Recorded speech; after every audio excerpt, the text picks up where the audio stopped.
नमस्कार, lead India news में आपका बहुत बहुत स्वागत है। मैं हूं डॉक्टर तरुणा एस गौड़। इस वक्त सोशल मीडिया साइट एक्स पर एक वीडियो वायरल हो रहा है जिसके अंदर एक महिला जो बुर्का नशी महिला है वो एसी कोच के अंदर बैठी हुई हैं और वहां पुलिस पहुंचती है और पुलिस कहती है कि आप एसी कोच से उतर जाओ क्योंकि आपके पास टिकट नहीं है। लेकिन महिला का कहना है कि उसके पास टिकट है।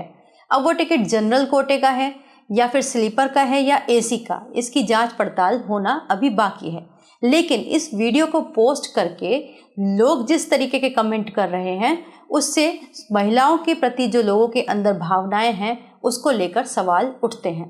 लोग गरिमा की हदों से पार नीचे जाकर महिला को आतंकी तक कह रहे हैं, गालियां भी दे रहे हैं और उसके उलट जो दूसरे लोग हैं जो महिला का पक्ष ले रहे हैं वो भी दूसरे लोगों को गाली देकर महिलाओं को ही अपमानित कर रहे हैं।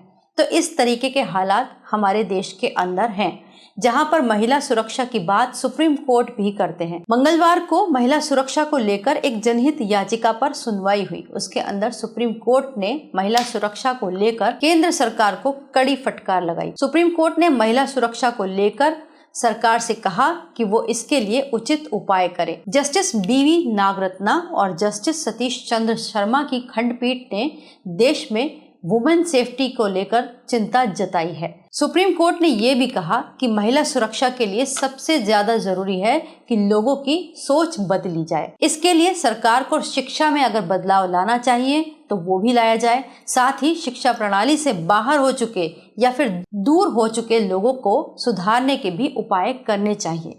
लेकिन समस्या यहाँ पर तब आकर खड़ी होती है जब शिक्षा के अंदर हो या बाहर उस तरीके के लोग भी इस तरीके के घटिया कमेंट्स करते हैं या फिर महिलाओं के प्रति ऐसी सोच रखते हैं।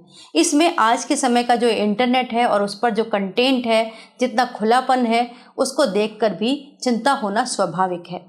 इसको रोकने के लिए सरकार कई तरीके के उपाय कर सकती है। ये तो सही बात है कि शिक्षा एक बड़ा रोल प्ले करेगी क्योंकि शिक्षा ही है जो इंसान को बेहतर बनाती है। सरकार को भी इस तरीके के शिक्षा प्रणाली के अंदर बदलाव लाने चाहिए जिससे कि वुमेन सेफ्टी भी हो सके और जो बच्चे हैं वो बचपन से ही मॉरलिटी का पाठ सीखें और महिलाओं का सम्मान करना सीखें। लेकिन ये सब तब तक पूरा नहीं होगा जब तक कि ये सब चीज़ें खाना पूर्ति होती रहेगी या फिर केवल कागजों के अंदर रहेंगी। अगर जो कुछ भी अभी हमारे देश के अंदर मौजूद है, अगर उन्हीं सुरक्षा उपायों पर सरकार ठीक तरीके से ध्यान दे तो शायद इस समस्या में बहुत बड़ी राहत मिल सकती है। जैसे हमारे देश के अंदर निर्भया केस होने के बाद एक कड़ा कानून लाया गया जिसके अंतर्गत फास्ट ट्रैक कोर्ट्स की भी प्रोविजन किया गया। यहाँ पर अगर मुकदमे आते हैं तो वो जल्दी ही फाइनल तक पहुँचते हैं। लेकिन महिलाओं का इन फास्ट ट्रैक अदालतों तक पहुंचना ही अगर सरकार सरल बना दे तो शायद वुमेन सेफ्टी में कुछ हद तक राहत मिल सके। इसके अलावा बहुत सारी ऐप्स हैं और हेल्पलाइन नंबर भी मौजूद हैं जो महिला सुरक्षा के लिए बनाए गए हैं। लेकिन इसके लिए कहीं भी कोई एक सही प्रणाली नहीं है। अगर कोई महिला अपनी सुरक्षा के लिए हेल्पलाइन नंबर पर कॉल करे तो उसे अटेंड नहीं किया जाता ठीक तरीके से। अगर अटेंड होता है तो वहाँ पर जो बैठा हुआ व्यक्ति है वो खुद ही अपने आप को हेल्पलेस फील करता है क्योंकि उसकी पहुंच पुलिस के द्वारा ही हो सकती है और पुलिस इतने एक्टिवली इस केस को लेगी या समझेगी ये भी एक बड़ा सवाल होता है। इसके अलावा जो ऐप्स हैं जिससे महिला सुरक्षा सुनिश्चित हो सकती है, शहर हो या गांव, उन ऐप के बारे में आम महिलाओं को कोई जानकारी ही नहीं है।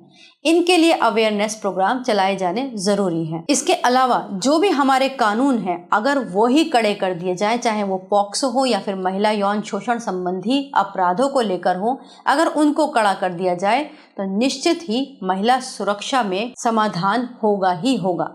लेकिन सुप्रीम कोर्ट की कड़ी फटकार के बाद शायद लगता है जो अभी भी महिला सुरक्षा कानून या फिर महिला सुरक्षा ऐप्स या फिर ये सीसीटीवी कैमरास हैं, इन सब की निगरानी ठीक तरीके से हो सकेगी और कोई ना कोई ऐसा उपाय लाया जाएगा जिससे वुमेन सेफ्टी सुनिश्चित हो सके। वीडियो को लाइक करें, हमारे चैनल को सब्सक्राइब करें।